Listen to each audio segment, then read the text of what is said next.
iniciei o meu percurso académico quando vim fazer um mestrado em Engenharia Urbana, aqui no Departamento de Engenharia Civil. Comecei por fazer a minha formação académica na Universidade de Aveiro, no curso Planeamento Regional e Urbano, que era um curso na altura recentemente criado, mas assim que terminei o curso, ingressei na vida profissional, comecei a perceber que a minha prestação seria muito mais valorizada se tivesse um mestrado. Por acaso vi até no Jornal Expresso um anúncio do mestrado aqui em Coimbra, isto foi em 94, e inscrevi-me, fui aceite, eu e um outro colega do mesmo curso, e viemos fazer esse mestrado em conjunto com colegas que eram engenheiros civis, portanto nós, e para eles era obviamente muito mais simples aquele mestrado, mas nós conseguimos adaptar bem, até porque o nosso curso de base tinha formação também científica similar e uma preparação matemática também suficiente para que pudéssemos fazer esse mestrado, e foi assim que começou. Assim que terminei o mestrado, fui convidada para trabalhar num projeto europeu que tinha sido ganho pela Universidade de Coimbra na altura, sob a orientação do professor Álvaro Seco, que foi também o meu orientador de tese de mestrado. Portanto, a tese de mestrado na altura foi sobre técnicas de acalmia de tráfego, que o professor Álvaro Seco achou que, com a minha formação de base em planeamento, mais a formação em engenharia do mestrado, seria a temática ideal para mim. Assim foi, gostei muito, e foi isso também que me induziu nestas temáticas da mobilidade, foi desde essa tese de mestrado. Portanto, fui trabalhar num projeto europeu como investigadora bolseira, e o projeto europeu tinha a ver com gestão da mobilidade urbana. Estava eu a terminar a prestação nesse projeto europeu enquanto bolseira, estava grávida do meu primeiro filho, aí à volta do 7º mês, e fui convidada por dois professores aqui desta área de urbanismo e transportes, onde me insiro, como assistente, para vir trabalhar como assistente, e depois, a partir daí, foi o percurso académico normal, com envolvimento em outros projetos europeus, com a lecionação de várias disciplinas aqui da secção de urbanismo e transportes, e depois tudo isso conduziu ao doutoramento, que realizei em Engenharia Civil e Minas, na especialidade de ordenamento do território e transportes, e pronto, e aqui estou.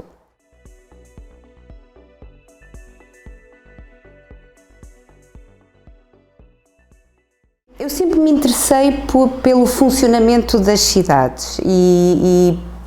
o interesse pela área específica da arquitetura, por exemplo, e da engenharia civil também, através do meu pai, que estava ligado à construção civil, sempre esteve presente de algum modo, embora ainda não focado, não direcionado. E no momento em que eu estava a fazer o mestrado aqui no departamento, eu fiz um bocadinho aquilo que se chama uma espécie de benchmarking, que eu acho que foi determinante no meu percurso, que foi, nessa altura, ou no momento em que estava a iniciar o mestrado, eu fiz um interrail sozinha por alguns países da Europa. Portanto, isto em 1987, nesse verão de 87. E aquilo que eu pude observar na altura, a segurança que senti enquanto mulher a viajar sozinha e a forma como me senti acolhida enquanto peão, enquanto ciclista, se eu quisesse, enquanto utilizadora dos transportes públicos, se precisasse, sempre com uma eficiência muitíssimo superior àquilo que estava habituada em Portugal, é óbvio que fiquei completamente desperta para isto é possível fazer no meu país, e a motivação vem daí, não é?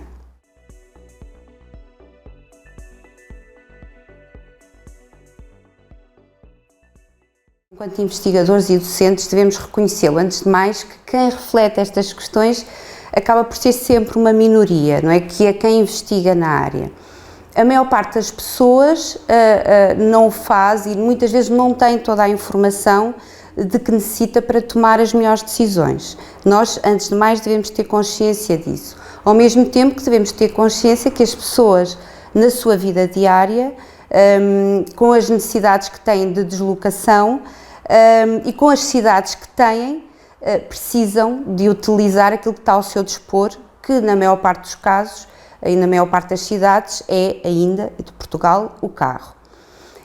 Mas toda a gente precisa de se deslocar, portanto, nós todos precisamos de aceder diariamente, portanto, a questão da acessibilidade é aqui fundamental, precisamos de aceder diariamente a um conjunto de funções e de atividades que a cidade tem para oferecer, não só o trabalho, o estudo, outras atividades. Nessa deslocação, nós temos várias opções, ou deveríamos ter várias opções, que interferem quer na esfera pessoal, quer na esfera da sustentabilidade da cidade. E é isso que nós dizemos muitas vezes quando procuramos sensibilizar, até a começar pelos alunos e a sensibilizar as pessoas, é que as interferências na nossa esfera pessoal, nós muitas vezes não tomamos consciência que interfere com a nossa capacidade de poupança,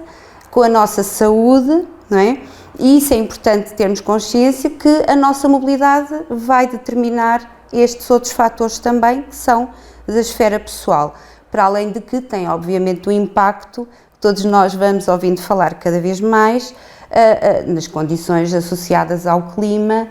e que depois isso acaba por reverter em impactos que acabam por prejudicar de algum modo as cidades e nós, não é? Que vivemos nas cidades.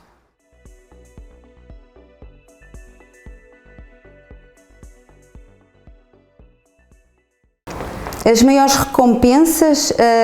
são, antes de mais, ver que os alunos se interessam pelas disciplinas, por exemplo, do projeto urbano, que é uma das disciplinas que eu leciono,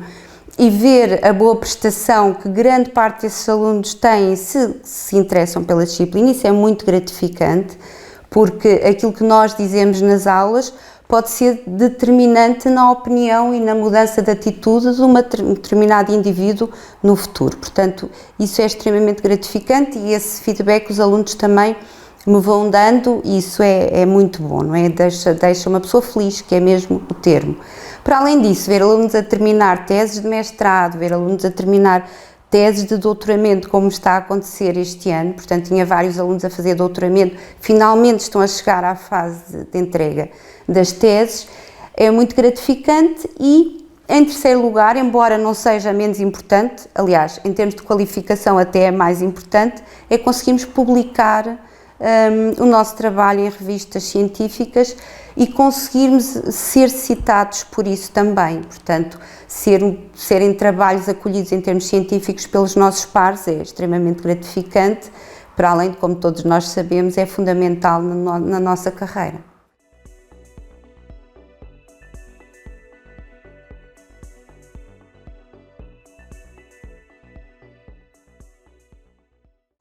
Os jovens que frequentam um curso superior estão naquela idade em que muitos deles pela primeira vez têm acesso ao automóvel, porque vão muitos deles estudar fora e os pais garantem o uso de um automóvel para lhes facilitar a vida e em termos de opção, eles quase que é muito mais do que era no meu tempo, digamos assim. Em termos de opção hoje em dia, eles quase que entram na universidade já com automóvel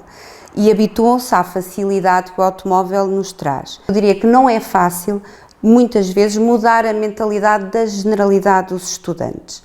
No entanto, há aqui um fator que eu considero determinante e é isso que eu costumo utilizar de algum modo, que é o comportamento deles no dia-a-dia, incluindo a forma como se deslocam, afeta diretamente a saúde. E se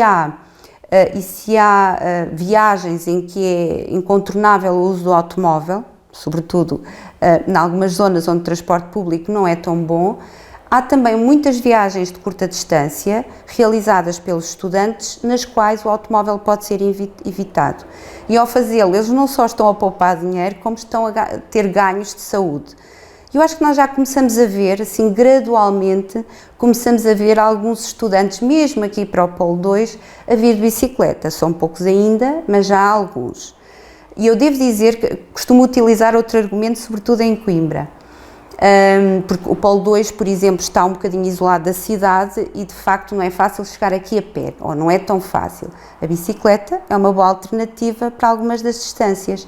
Embora nós possamos pensar que Coimbra é uma cidade com muitos declives, que é verdade, também é verdade, isso resulta de um estudo realizado aqui por uma aluna de doutoramento minha, também é verdade que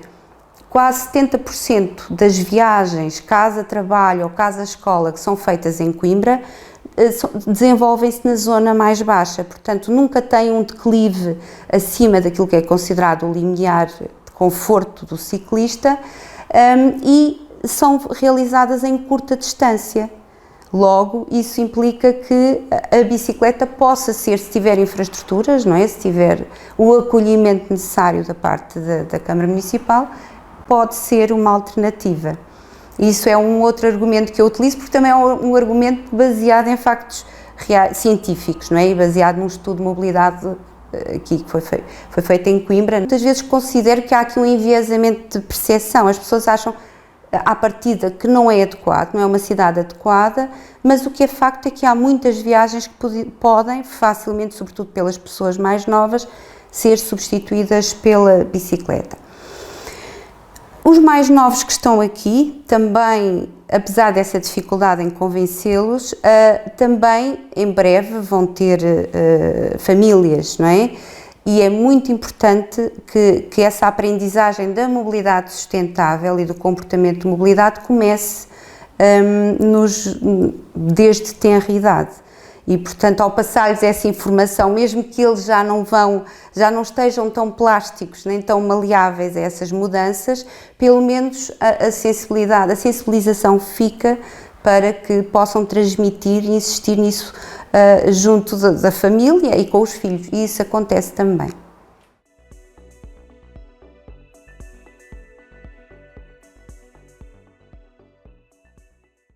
Essa história que a referi há pouco, não é, de ter sido convidada num momento particularmente frágil, não é, grávida do primeiro filho, foi sem dúvida marcante. Um segundo momento foi aquele momento em que entramos na sala dos capelos com o sapato de salto alto, que não é um tipo de sapato que eu uso muito, de salto alto, naquele chão podias escorregar, não é? Aquele momento de entrada com o traje académico e o sentir ao mesmo tempo o peso da responsabilidade que implicava ter chegado àquele momento e uma enorme alegria por ter conseguido vencer, não é? Esse momento é sem dúvida um momento marcante. Outro momento importante foi quando recebi um telefonema de um colega aqui do departamento a dizer-me que tinha acabado de saber, através de determinada comissão científica, que tinha sido aceita a minha nomeação definitiva. Portanto, o que também me deu, antes de eu saber oficialmente, também me deu uma sensação muito agradável de facto ser acarinhada aqui no departamento, apesar de eu não ser engenheira civil de formação de base.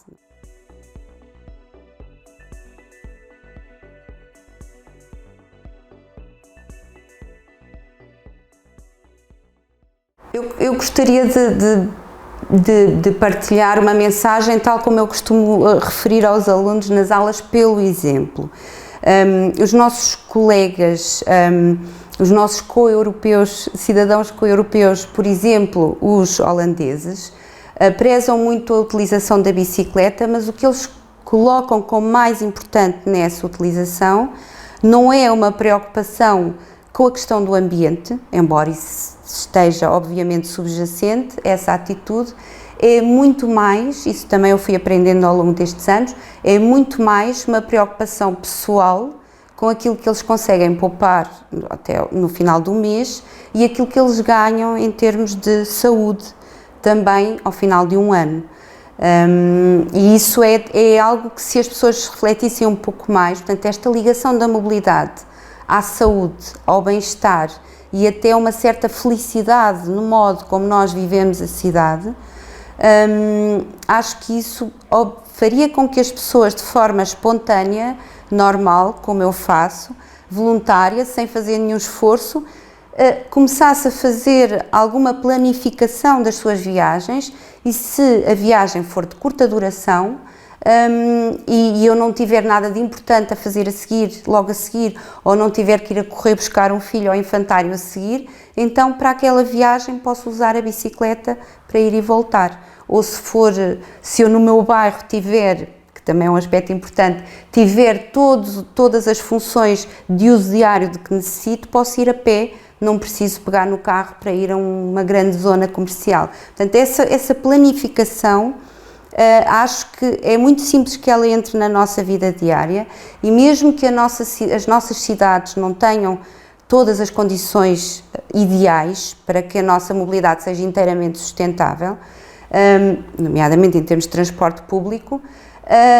tem ofertas, não é? Tem ofertas e tem alternativas. É uma questão de pensar um pouco sobre isso, planificar, e os ganhos são muito maiores do que aquilo que nós possamos pensar à partida. Portanto, esta é a mensagem que eu costumo transmitir sempre, quer nas aulas, quer nas conferências, porque acredito e porque experimento. Eu própria não vivo em Coimbra e utilizo frequentemente a bicicleta de uma forma combinada, trazendo a bicicleta no comboio e depois pedalando até ao Polo 2. Isso também permite que eu vá mantendo também alguma saúde à medida que os anos vão passando.